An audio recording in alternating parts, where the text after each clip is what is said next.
ఎక్సెల్లా global study abroad summit 2024 జరగబోతోంది. ఫిబ్రవరి 11న ఉదయం 10 గంటల నుంచి సాయంత్రం 5 గంటల వరకు తాజ్ డెక్కన్, బంజారా హిల్స్, హైదరాబాద్ లో. నమస్తే, వెల్కమ్ టు ఐ డ్రీమ్స్. నేను మీ మాధురి. లవ్ మ్యారేజ్ కి వ్యాలంటైన్ వీక్ ఒక పునాది అని అనుకుంటూ ఉంటారు. ఈ టైంలోనే చాలా మంది మ్యారేజ్ కూడా ప్రపోజ్ చేస్తూ ఉంటారు.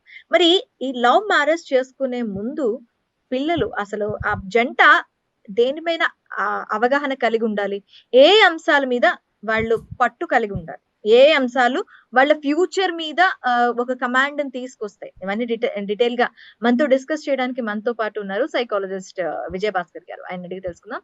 నమస్తే విజయ్ గారు. నమస్తే అండి.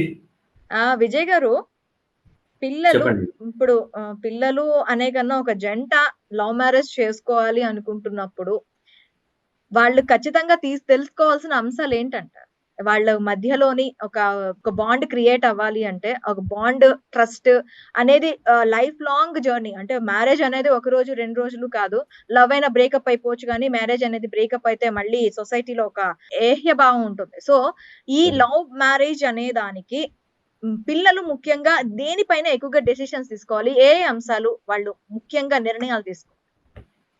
మీరు అన్న పాయింట్ కరెక్టే అండి. అంటే చాలా మంది ఫిబ్రవరి 14th కి వాళ్ళ యొక్క లవ్ ని ఎక్స్ప్రెస్ చేయడం కానీ, ఆల్రెడీ లవ్ లో ఉన్న వాళ్ళు వాళ్ళ పేరెంట్స్ కన్వే చేయడం కానీ, లేకపోతే వాళ్ళు మ్యారేజ్ చేసుకోవడం రకరకాల ప్రయత్నాలు చేస్తుంటారు. అంటే లవ్ మ్యారేజ్ తప్ప ఒప్పు అనేది పక్కన పెడితే, ఇద్దరు లవ్ లో ఉన్న వాళ్ళు ఆ లవ్ ని లైఫ్ గా కన్వర్ట్ చేయాలంటే, మ్యారిటల్ లైఫ్ ని ఆ లైఫ్ గా కన్వర్ట్ చేయాలంటే దే నీడ్ సమ్ కంపాటబిలిటీస్ అనమాట. అంటే మనం జనరల్గా ఏంటంటే మన ఇండియన్ కల్చర్ లో పెళ్లి చేయాలంటే, ఎస్పెషల్లీ హిందూ కల్చర్లో ఎలా ఉంటుందంటే గణాలు చూస్తారు, గ్రహాలు చూస్తారు.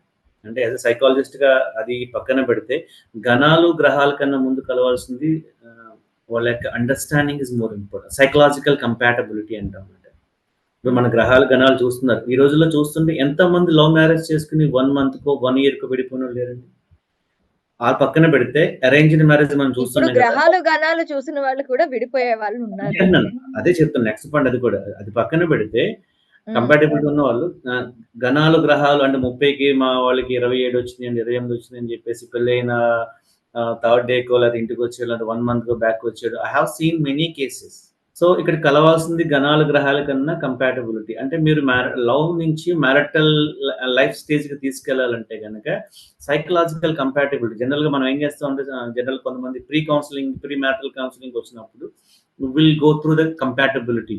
అంటే వాళ్ళ యొక్క బిలీఫ్స్ కానీ, వాళ్ళ లైఫ్ స్టైల్స్ గురించి కానీ, వాళ్ళ యొక్క థింకింగ్ కానీ, వాళ్ళ యొక్క రెస్పాన్సిబిలిటీ అని కొన్ని సైకలాజికల్ కంపాటబిలిటీ మన దగ్గర కొన్ని టూల్స్ ఉంటాయి, మన సైకలాజికల్ టూల్స్ అనేది.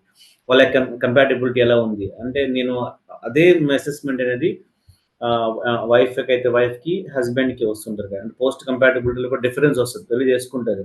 మిస్ మ్యాచ్, చిన్న వాటికి గొడవ అవడం కానీ, లేకపోతే ఇంకొక విషయంలో కానీ. సో ఎక్కడ మిస్ మ్యాచ్ అవుతుందో తెలుసుకోవడం కోసం కంపాటబిలిటీ అనేది చాలా చాలా టూల్స్ ఉన్నాయి అనుకోండి.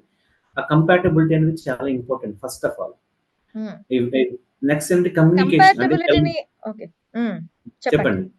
నెక్స్ట్ ఏంటంటే అందులో ముఖ్యంగా కమ్యూనికేషన్. చాలా మంది ఏంటంటే మనం చెప్పాలనుకున్న ఎమోషన్స్ కానీ, ఎక్స్ప్రెషన్స్ కానీ, కన్సర్న్స్ కానీ, నీడ్స్ కానీ ప్రాపర్ గా కమ్యూనికేట్ చేసుకోగలగాలి. అంటే ఎప్పుడు కూడా కొంత చూస్తాను, ఓన్లీ 1 way కమ్యూనికేషన్ లో ఉండకూడదు. ఎమోషన్స్ అనేది బోత్ షేరింగ్ ఉండాలి. చాలా మంది చూస్తారు very dominative, too much dominate. ఇద్దరు పర్సన్స్ టూ మచ్ డామినేషన్ అనుకోండి, అది ఎలా ఉంటుందంటే వాళ్ళు యుద్ధంలో ఎప్పటికీ ఎండ్ అవుతుంది అనమాట. రిలేషన్షిప్ లో ఇప్పుడు కూడా టూ మచ్ డామినేషన్, ఇద్దరు అంటే XY ఇద్దరు male female too much domination అయితే కనుక ఇట్స్ నెవర్ ఎండ్ ఫైట్ లో ఉంటుంది. One person should be compromising mentality or understanding mentality. I don't say that we should compromise for everything. Understanding is also important. First అందుకే చెప్పాను, understanding is more important. So ఆ communication అనేది both sides అని ఉండాలి. అంటే ఒకళ్ళు చెప్పినప్పుడు రెండో వాళ్ళు వినేలాగా ఉండాలి, రెండో వాళ్ళు చెప్పినప్పుడు అదర్ పర్సన్ వినలేక. ఆ కమ్యూనికేషన్ అనేది వెళ్తుంది అనుకోండి. ఈ రోజుల్లో అంటే ఈరోజు ఏమైపోతుందంటే మాట్లాడుకోవడానికి టైం ఉండటం లేదు, ఎవ్రీవన్ బిజీ. అందుకే నేను ఎప్పుడు కూడా ఏం చేస్తానంటే, మ్యారిటల్ డిఫరెన్స్ వచ్చినప్పుడు I give a love time కానీ, లేకపోతే ఒక టైం ఫిక్స్ చేసుకుంటే కనుక ఈవినింగ్ ఒక 9 to 10 లేకపోతే 8 to 9 ఒక టైం ఫిక్స్ చేసుకుని, if you share our emotions, మన ఇన్ఫర్మేషన్ బోత్ సైడ్ కమ్యూనికేట్ అయింది అనుకోండి, అక్కడ ప్రాబ్లమ్స్ అక్కడ సాల్వ్ అయిపోతాయి. మనం ఏం ఓకే. చేస్తాం, వైఫ్ వస్తది, హస్బెండ్ కోసం వెయిట్ చేసి లేకపోతే తిన కోసం వెయిట్ చేసి ఏమవుతుందంటే, అది ఒక సైడ్ కమ్యూనికేషన్ అవుతుంది గానీ స్టోరేజ్ పెరిగిపోతుందన్నమాట. సో, కమ్యూనికేషన్ చాలా ఇంపార్టెంట్. అలాగే చూసుకుంటే గనుక ఫ్యా ఫ్యామిలీ డైనమిక్స్ అంటే మనం పెళ్లి చేసుకోవాలంటే ఇద్దరు పర్సన్స్ ఉంటే సరిపోతుంది. బట్ ఇండియన్ కల్చర్‌లో చూసుకో మ్యారిటల్ లైఫ్ నుంచి లవ్ నుంచి మ్యారేజ్‌కి వెళ్ళాలంటే 2 ఫ్యామిలీస్ కూడా కలవాలి. అవును. అంతే కదా! ఇద్దరు వ్యక్తులు కలిస్తే లవ్ మనం ఎక్కడ చాలా చోట్ల విన్నాం, మూవీస్‌లో చూసుండొచ్చు. లేకపోతే వాటెవర్ ఇట్ ఈస్.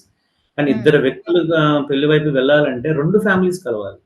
సో, అక్కడేంటంటే మన ఇండియాలో చూస్తున్నప్పుడు ఏంటంటే there are so many things అంటే కాస్ట్ అని, లేదా రిలీజియన్ అని, లేకపోతే అదర్ థింగ్స్ అని చాలా ఉంటాయి డిఫరెన్సెస్. అవి ఎంతవరకు మ్యాచ్ అవుతున్నాయి అనేది కూడా ఒకసారి వెరిఫై చేసుకోవడం కూడా తప్పు లేదు. ఇవన్నీ ఓకే. చూసుకొని లవ్ చేస్తాం అనుకోవచ్చు కానీ, once they step into the marriage life మా అత్తగారు ఎలా ఉంది, అయితే మా మామగారు ఎలా ఉన్నారు. మనకు తెలుస్తుంది కదా! బై వన్ గెట్ వన్ ఆఫర్‌లా ఉండొచ్చు ఒక్కొక్కసారి. అత్తగారు బాగుంటే కోడలు బాగోకపోవచ్చు, కోడలు బాగుంటే అత్తగారు బాగుండకపోవచ్చు. అంటే బాగుండడం అంటే వాళ్ళ యొక్క అండర్‌స్టాండింగ్ లెవెల్స్ గాని, వాళ్ళ యొక్క ఆ జనరేషన్‌లో మ్యారిటల్ లైఫ్ మీద థింకింగ్స్ వేరేగా ఉంటాయి. హ్మ్. ఇప్పుడున్న డిఫరెన్స్ ఉంటుంది కాబట్టి అంటే ఫ్యామిలీ డైనమిక్స్ కూడా చెక్ చేసుకోవడం మంచిది. అంటే నేను కాస్ట్ అవన్నీ చూడమనట్లేదు.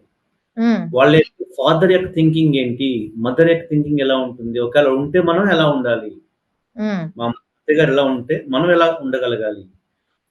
మామయ్య ఇలా ఉంటే ఎలా ఉండాలి? ఫ్యామిలీ మెంబర్స్ ఉంటే మనమే ఎలా ఉండగలగాలి? అంటే if you want to step into their family. అలాగే అవును. నేను అబ్బాయిను, నేను మా మామగారు ఇలా ఉండాలి అని చెప్పినట్టుగా కాదు. Every one is a human being. So, ఆళ్ళ యొక్క లైఫ్ స్టైల్ వేరేగా ఉండొచ్చు. వీళ్ళ లైఫ్ స్టైల్ వేరేగా ఉండొచ్చు కాబట్టి, ఒక దాంట్లోంచి ఒకళ్ళు కొంచెం మిక్స్ అవ్వడానికి టైం పట్టొచ్చు. అవును. సో, ఏంటంటే ఆ ఫ్యామిలీ డైనమిక్స్ మ్యాచ్ అవ్వడానికి కూడా we have to work out. మేమిద్దరం కలిసిపోయాం. మాకేమైపోయినా అనుకుంటే అది వేరు. They hmm. Have to enter into the family also important కదా! అలాగే ఫైనాన్షియల్ థింగ్స్ కూడా అంటే financial management both are well off అనుకోండి ఫైన్. హ్మ్. ఇన్ కేస్ మనం డిపెండెంట్ అయ్యుండి ఆ ఫైనాన్షియల్ థింగ్స్ లేకపోతే ఏంటంటే ఆఫ్టర్ మ్యారేజ్ ఏంటంటే we have so many not only responsibilities. అండి. ఇప్పుడు పెళ్లి చేసుకోవాలి అనుకునే వాళ్ళు 18 ఇయర్స్‌కి మాకు ఓటు హక్కు వచ్చేస్తుంది. మేము పెళ్లి కూడా చేసేసుకోవచ్చని 18 ఇయర్స్‌కే పెళ్లి చేసే ఇద్దరు అబ్బాయి, అమ్మాయి కూడాని 18 ఇయర్స్‌కి వాళ్ళకి ఫైనాన్షియల్ బ్యాకప్ లేకపోయినా కూడా మ్యారేజ్ చేసేసుకోవడానికి ముందుకెళ్ళిపోతున్నారు. అవును. హ్మ్. అదే అంటే తర్వాత ఏంటి పెళ్లి చేసుకున్న తర్వాత అంటే అప్పటి వరకు ఏదో ఉంటుంది. ఒక 3000, 5000 సర్వైవ్ అయిపోతారు. ఆఫ్టర్ అదే మ్యారేజ్ 3000, 5000 పేరెంట్స్ ఇస్తారు గదా! ఇస్తారు. పేరెంట్స్ ఇస్తారు గదా! ఆ ఆఫ్టర్ మ్యారేజ్ 3500, 5000 వాళ్ళ లైఫ్ లాంగ్ వాళ్ళకది సరిపోతుందని అనుకోవచ్చు. అని అనుకుంటారు. మాకు డబ్బులతో సంబంధం లేదు. ఇవన్నీ ఎలా ఉంటాయంటే ప్రాక్టికల్ లైఫ్‌లోకి ఎంటర్ అయిన తర్వాత అప్పుడు మనకు అనిపిస్తుంది. Real meaning of the life అన్నమాట. అంటే హ్మ్. ఏదైనా ఒక షాప్‌కెళ్ళినప్పుడు గాని, ఏదైనా కొనాల్సొచ్చినప్పుడు గాని, ఏదైనా చిన్న వస్తువు కొనాల్సొచ్చినప్పుడు గాని, ఫైనాన్షియల్ థింగ్స్ చాలా ఇంపార్టెంట్ రోల్ ప్లే చేస్తుంటాయి.